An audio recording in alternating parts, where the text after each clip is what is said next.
Assalamualaikum warahmatullahi wabarakatuh. Salam sejahtera untuk kita semuanya. Semoga kita dalam kondisi yang sehat walafiat.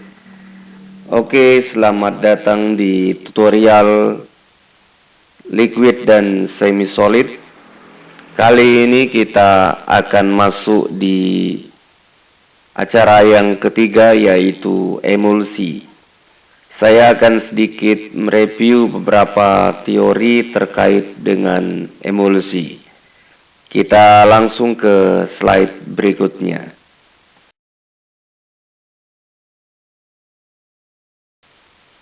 Oke, ada beberapa hal penting yang selalu harus kita ingat terkait dengan emulsi. Yang pertama adalah emulsi itu sediaan yang mengandung bahan obat cair terdispersi dalam cairan pembawa, distabilkan dengan zat pengemulsi atau surfaktan yang cocok.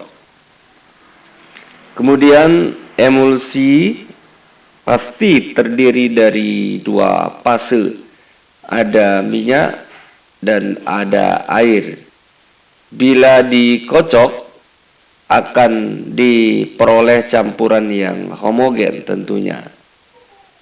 Tapi sistem ini mempunyai stabilitas minimal dan dalam waktu singkat akan memisah kembali.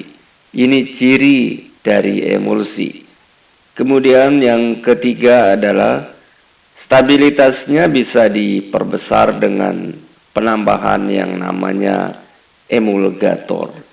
Nah, tiga hal ini penting untuk kita ingat ketika kita akan membuat sediaan dalam bentuk emulsi.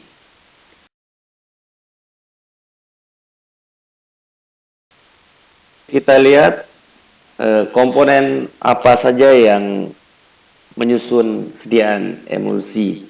Yang pertama adalah fase internal atau fase dalam yang biasa kita sebut atau disebut juga fase discontinue. Ini adalah zat cair yang terbagi-bagi dalam butiran kecil di dalam zat cair lainnya. Kemudian yang kedua adalah fase eksternal atau fase luar atau sering disebut fase kontinu, yaitu zat cair dalam emulsi yang berfungsi sebagai bahan dasar. Artinya dia adalah komponen yang terbesar dalam fase dalam sediaan emulsi tersebut. Kemudian yang ketiga adalah tentunya ada emulgator untuk memberi stabilitas emulsi tersebut. Nah, yang keempat adalah opsional, pilihan tergantung kondisi. Bisa ditambahkan korrigen saporis, odoris, ya, ada pengawet dan bisa juga ditambahkan antioksidan. Sekali lagi ini adalah opsional.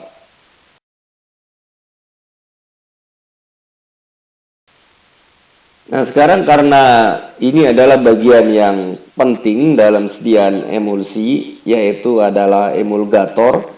Karena inilah yang memberikan stabilitas dari emulsi kita.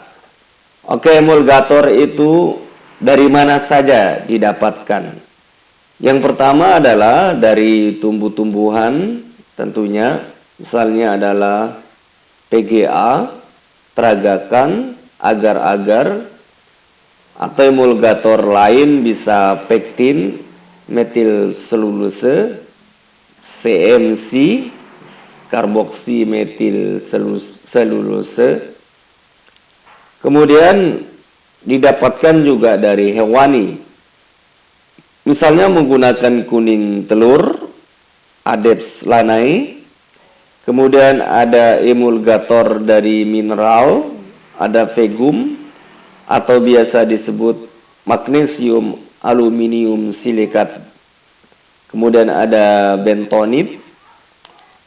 Kemudian Yang sintesis yang sudah jadi di pasaran juga ada, misalnya sabun, ada Twin 20, 40, 60, 80, ada Span 20, 40, 80. Ini adalah pilihan saja. Nah, sekarang tinggal kita sebagai formulator ingin menggunakan emulgator yang mana?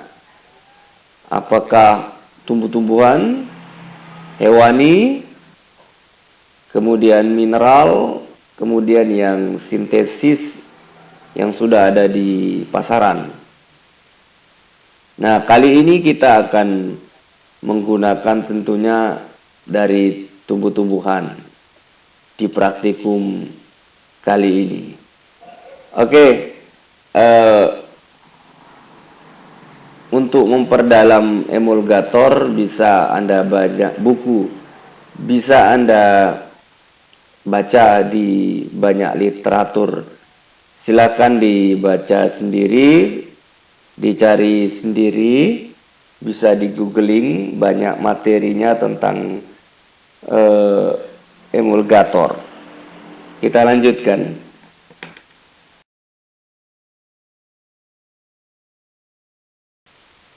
Oke, sedikit kita lihat terkait dengan problem, karena ini penting.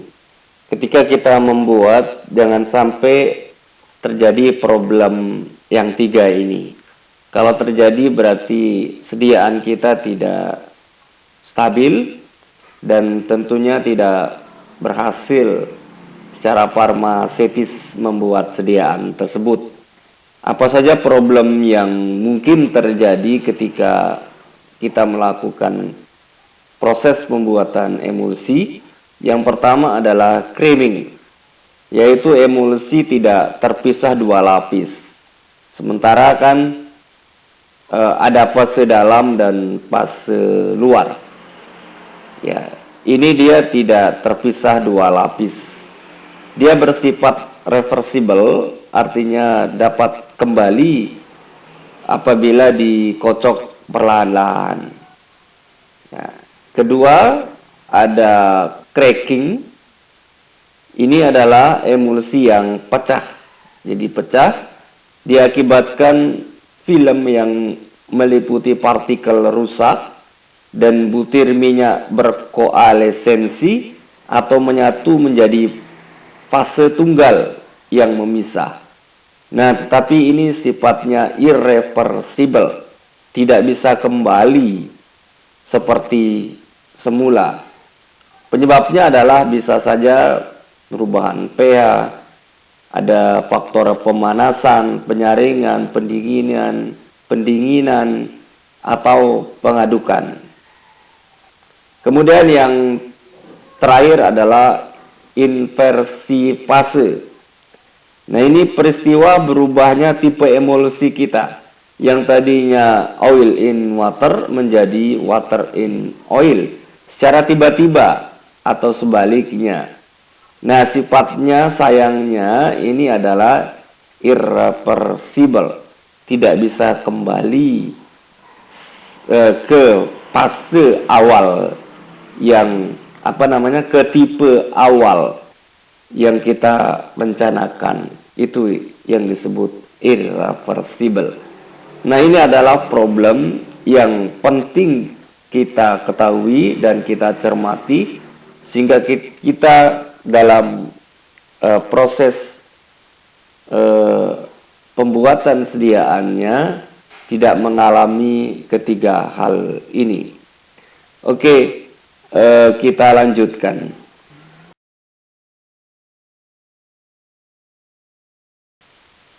Oke, kita langsung ke resep yang kita akan kerjakan. Ini adalah resep yang saya ambil dari buku petunjuk praktikum. Anda perhatikan resepnya. Sebelumnya tentunya Anda sudah mahir melakukan screening baik administrasi maupun farmaseutis. Oke, tidak kita bahas itu. Ya, silakan Anda kerjakan sendiri di buku laporannya. Ya, ini adalah resep untuk Lydia. Ada minyak ikan, ada PGA, ada gliserin aqua, kemudian ada oleum cinnamomum. Disuruh membuat emulsi dengan aturan minumnya satu kali sehari, 1 sendok teh. Ya, seperti kita tadi bahas, ini ada 2 fase. Fase minyak langsung sebagai bahan aktifnya adalah minyak ikan. Kemudian tentunya fase airnya adalah air dan gliserin ya. Kemudian ada PGA sebagai emulgator. Komposisi minyak ikan 50 gram, PGA 15 gram, gliserin 5, aqua 37,5. Kemudian ditambahkan oleum cinnamomumnya sejumlah 4 tetes. Ini resep kita. Nah, tinggal yang tidak ada perhitungan dosis dan lain sebagainya. Langsung kita lihat apa problemnya dari resep ini.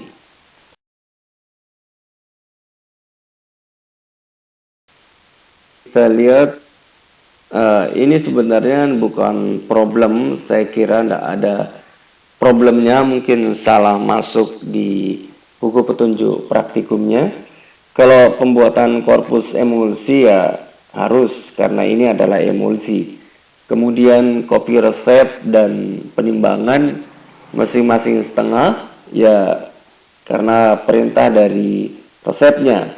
Sebenarnya ini bukan problem. Oke, kita lanjut ke cara kerja. Bagaimana cara membuat korpus emulsi? Yang pertama adalah kita masukkan minyak ikan ke dalam mortir, kemudian ditambahkan PGA, kemudian aduk sampai homogen. Kemudian ditambahkan air, ya, ditambahkan air 1,5 kali berat PGA, karena tadi PGA ya sudah masuk, jadi airnya adalah 1,5 dari bobot PGA. Kemudian baru diaduk cepat sampai terbentuk yang namanya korpus emulsi. Ingat, diaduk cepat gitu ya. Nah, kemudian baru ditambahkan gliserin, kemudian diaduk homogen, baru sisa air yang ada ditambahkan sedikit demi sedikit, baru dimasukkan ke dalam botol. Nah, kalau sudah masuk semua ke dalam botol, baru ditambahkan oleum cinnamomumnya. Setelah itu langsung ditutup botolnya dan diberi etiket. Ya, selanjutnya tentunya Anda membuat salinan resepnya. Ingat, penimbangan bahannya setengah dari bobot yang ada di dalam resep, karena perintahnya adalah DID. Inilah cara kita membuat sediaan emulsi. Nanti Anda akan diberikan video ketika praktikum bagaimana cara membuatnya di laboratorium. Oke, saya akhiri materi tutorial pada kesempatan ini. Terima kasih. Assalamualaikum warahmatullahi wabarakatuh. Salam semangat.